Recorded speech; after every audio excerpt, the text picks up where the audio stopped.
Thank you. So welcome to the Environmental and Community Services Committee for the 13th of May 2025. Do we have any applications for attending meeting via video link?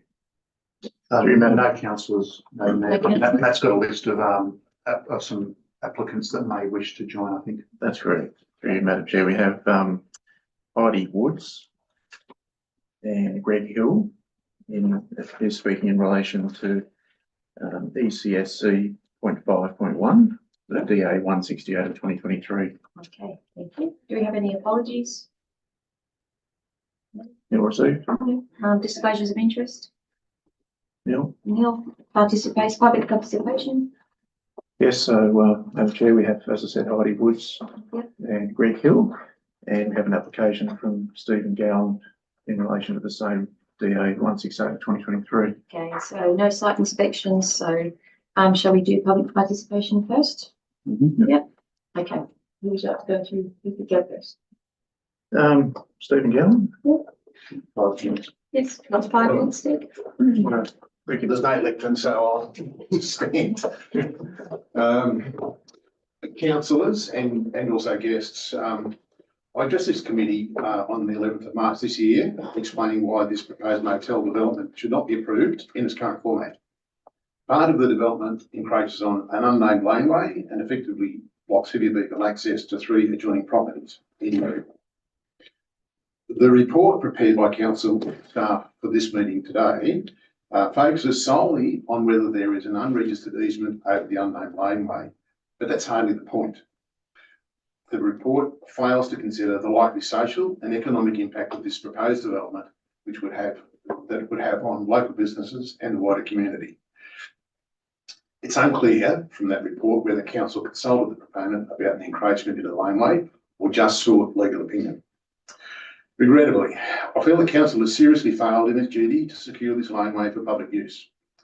Firstly, in 2004, the then Merriwa Shire Council commenced action to formally recognise the land as a public road and to register it as such. Upon amalgamation, the Upper Hunter Shire Council continued the process. An amount of $19,000 was collected by council, the Upper Hunter Council, from 5 affected parties, and a further $5,000 was committed by council toward the project. Council's promise to affected landholders was that their financial contribution would be directed toward laneway roadworks, drainage and associated costs, and that council would proceed with dedicating the total length of the laneway as a public road. Well, the roadworks, drainage and associated works were completed. The council failed to register the land as a roadway. It now behoves council to resume the registration process, whether it be by voluntary donation, purchase or compulsory land acquisition.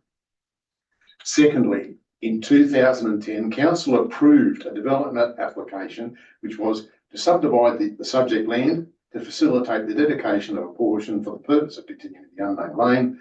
The subdivision was never completed. That's in the report. But the applicant was council, and so was therefore the one responsible for the subdivision not taking place. Once again, it comes back to council. Thirdly, when this DA 168/23 was exhibited for public comment in December 2023, the Merriwa District Progress Association lodged a submission that includes an acknowledgement that the proponent owned part of the unnamed laneway and recommended to council that they negotiate with the proponent to subdivide the land and to donate the landway portion to council to formalise it as a roadway. Note that prior to submitting the DA, the proponent would have been aware that their land included a publicly used laneway. And fourthly, in March this year, council advised the Progress Association that the assessment of the DA had been completed after a 14-month assessment period, and this committee would consider it at its March meeting. We put forward a strong case why the DA should not be approved while its footprint extended into the laneway. The impact of the narrowing of the laneway would be unacceptable to the traditional flow of traffic along the laneway. Disappointingly, we do not believe that the assessment of this application has been conducted effectively. There's no acknowledgement in the assessment document that traffic flow in the laneway would be affected. And also there is no mention of the research that the Progress Association provided to this committee. Furthermore, obvious errors appear in the assessment document, such as Access to the site is via an unnamed public road from St Albans Street, which is in Scone. And the site has been part of the grounds associated with a commercial hotel for many years. There's never been a hotel in that location. Both of these statements are incorrect. This suggests that the assessment has been copied and pasted from another DA. And it's unknown to us whether the site has actually been inspected. And I'm sorry, Matt, but I think that your people have actually let the site down in this particular case. So in summary, council is the consent authority in this situation and has the power to control development on private land, including where such development is located on that land. Therefore, council should not approve a DA that impacts on the local community such as this. I believe that council has dropped the ball on this particular occasion and needs to step up to try and reclaim what it has a responsibility and commitment to implement. If council approves this development, the impact on local business 15 seconds. and the community is expected to attract the attention of the media, and council runs the risk of being largely embarrassed. Thank you. Any questions for Steve? Yes, Steve, notwithstanding the council didn't own the laneway, you're saying that they actually did maintenance work on the laneway. The laneway was completely resealed only earlier this year, just a couple of weeks ago. Thank you. Next speaker. No? Heidi Woods. Heidi, you've got 5 minutes. Applicant. And we'll let you know at 4 minutes that you've got 1 minute to go. I'll put my hand up so you know you've got 1 more minute. You're unmuted. Can you just unmute yourself? Yeah, so I'm pretty here just to watch. I work for Kylie, who's the developer, and Greg Hill, he's here. He's probably going to be more valuable for the conversation than I am. We're just here really to listen to what was said. We've seen what there is. I mean, this is a block of land that Kylie does own there, and we have provided that access with a 6 metre wide easement there for the IGA. I'll probably let Greg speak more on behalf of it, but I'm just really here to listen and take some notes and,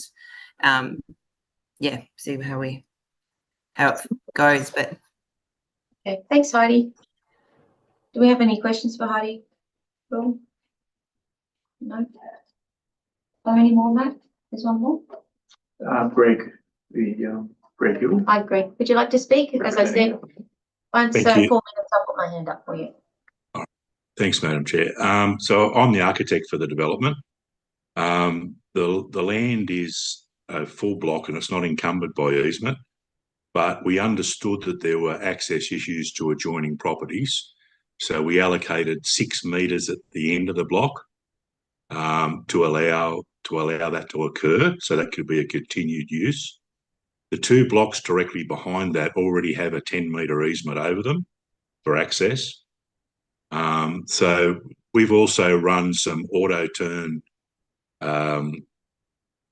experiments on the site, and it clearly shows that a semi-trailer or a 19-metre articulated truck can actually access the laneway behind Heidi and Kylie's development and get into the back of the IGA and Elders without any issues whatsoever. So we understood there was, there's an existing use there, but it wasn't formally written, or and a lot of developments like this occurs, and people need to establish those easements and work things out as they go along. But that's why we left the 6 metres at the end, and we can prove that trucks can still get around that through that zone into servicing those other adjoining blocks. So we don't see the need for the development to be reduced in any way. There's plenty of space, and it's up to then the entities to enter into an agreement if they wish to then formalise that easement over that parcel of land, which is pretty standard procedure anyway. Thank you. Okay. I have a question. Has IGA or Elders, have they approached you at all in the process regarding the easement? No. Anyone got any questions? Or So, yeah, I do, through you, Madam Chair. So you're saying that you've actually reversed a semi-trailer into that area. Is that what you mean? Or do you just mean you've done it on a computer to see if it measures Like, have you physically reversed a truck as in No, the way the IDA would have to? We've run the models with AutoTurn. AutoTurn is Traffic New South Wales registered software package over the top of the site. That package includes a degree of scope for poor driving. Trucks can normally turn in better turning circles than what AutoTurn shows. The engineers and would acknowledge and understand AutoTurn. Your council probably uses that in their design pathways. So it clearly shows that a 19-metre articulated truck can get around the end of Heidi's. And we've done that modelling without even taking into account the adjoining easements over the 2 lots at the back of her block to the north. So if you take into account the easement, the 10-metre easement over that land that already exists, the trucks can easily do that turn. Okay. Any more questions? Through you, Chair. Have you taken into account the amount of parking outside, the amount of foot traffic as well? There's quite a lot of elderly people in that vicinity. So that's another issue for a truck. I walked that site yesterday and I disagree with the software package. I've got a medium rigid license, not a heavy combination, but I wouldn't dare try and reverse a truck or drive a truck in. It's right on the elbow, and you're also contending with other businesses there, a transport business, elders, and a heap of elderly people pushing their trolleys and their frames for the car. So, yeah, have you assessed that at all relating to the pedestrians? That item would have been addressed in the SEE. It was done separately. I wasn't involved in the preparation of the SEE. So, yeah. So we ran the AutoTurn. AutoTurn is the standard across the state for those movements. I've personally, in a past life, had heavy rigid and articulated truck licenses, along with dozers and excavators and everything else. Used to build bridges after university. So we had a look at the site. I don't see an issue with it, with the trucks getting in there. So, and it's just needs to be worked out in the long run. People may need to rearrange their yards a bit so that they don't turn out of the left-hand side of their block, but they turn out of the right-hand side. So you can't encumber someone's land because of a use that you've had the advantage of for all those years. So, Okay. Thank you. I appreciate that. However, there is a history of custom and practice. Maybe, there's been a failing to register an easement for that laneway purposes. But, yeah, I agree with your point. However, there is custom and practice, which potentially could be a precedent as well. We're just through question time. I don't think we don't take questions from we don't take questions from the audience at this point. Thank you. Just one more. Yep. Yeah. Just that last unit is the one that actually will jut into the space. Is it possible to get the project up on 8 units only rather than 9, or go to a reconfigure? No, it's not. It's the site's fairly tight as it is. You'll see the turning circles on the cars getting into it and between each of the blocks. So we can't compact it any further than what it is, and it wouldn't be viable for it to take a unit off. Just negates the.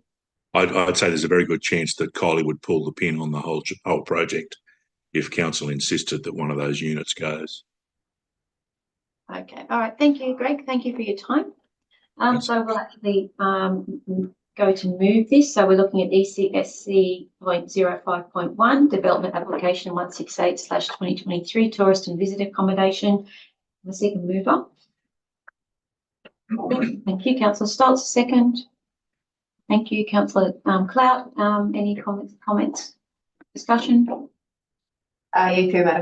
you, Madam Chair. I'm still not convinced if a computer program says you can do it, I'm still not totally convinced that one can. I do think it would have been good to have actually had a look and, well, measured the 6 metre.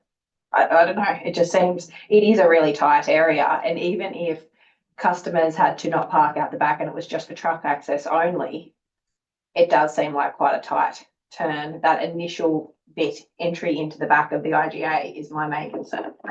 And I just don't know that that has been addressed from this. I think my understanding is that they're willing to work with the proponents here.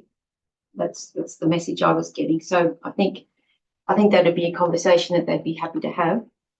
But I mean, do we have any more comments before we vote on it? I'm actually contemplating an amendment to add further that council investigate the possibilities of declaring it as a road reserve. So we've already moved it. We need to then, Foreshadow. well, I'm we seeing it went as through an this amendment before. rather than a foreshadow. The only comment I'd make is if it's being made, if the DA is conditional on getting the road approval, that's going to hold up the DA.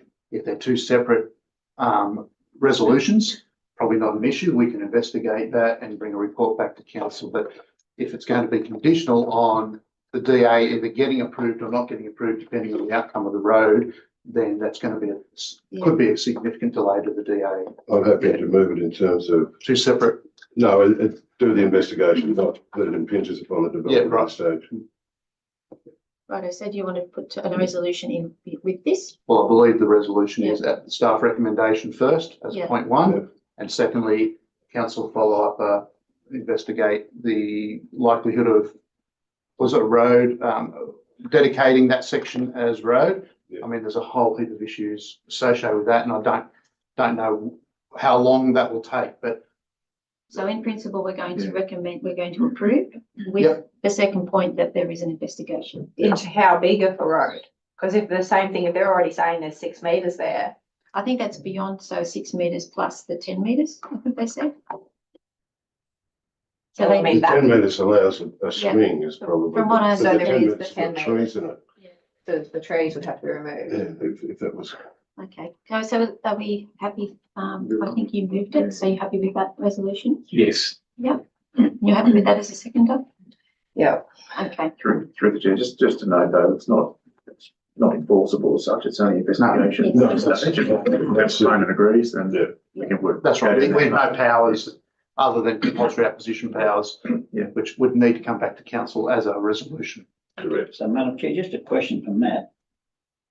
I can't believe actually that the others have never approached the applicant about and there's always been no really legal access. Yeah. And the other one is, we have got the right to approve this and let that other take its own course. That's the way I'm reading this? Yes, through the chair, that's correct. Thank you. Yes. Thank you. okay, so, those four, hands up, Sorry? those four, motion To approve and to then, approve and then with the resolution which you've agreed to. Is yeah, that a yes or no? Yeah. So 2 against? Okay, so that sits with me, so I'll approve.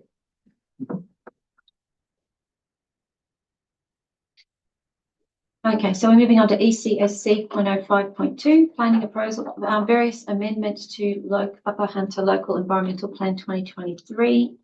So the recommendation is to endorse the planning proposal to amend the Upper Hunter Local Environmental Plan for 2023, forward and planning proposal to the New South Wales Minister for Planning and Public Spaces for a gateway determination pursuant of Section 3.34 of the Environmental Planning and Assessment Act of 1979. Riveting stuff. Who would like to move? Thank you, Councillor McGill, to second. Stoltz, open for discussion. Just a question Councillor to McGill. the director. With that new water map, that's going to sit over the top of weeds and ferals and everything else, so everything gets bundled together again. Yeah, so through the chair, the idea of the map is to protect our drinking water catchment. So controlling land use within that catchment that doesn't result in pollution and those sorts of things. So I will point out that we are looking to amend that map before it comes before council, slightly just to extend the the area of that drinking water catchment further down the river, so it gets to Aberdeen, where we draw water from that point on the river. So there'll be a slight amendment to the map. But in terms of the weeds and things like that, I guess that's dealt with separately, not necessarily under the land use. Understood, yeah. mapping. Yeah. But the two, everything just sort of happens to get back together again. Well, it's more about future land use. Yeah. So, developments that might occur adjacent to waterways that could potentially pollute that waterway. Thank you. Any more questions? And we vote, so all four. So that is all four, thank you. Right, now we're looking at ECSC.05.3 development application 34/2022 service station takeaway food and drink premises in additions to supermarket.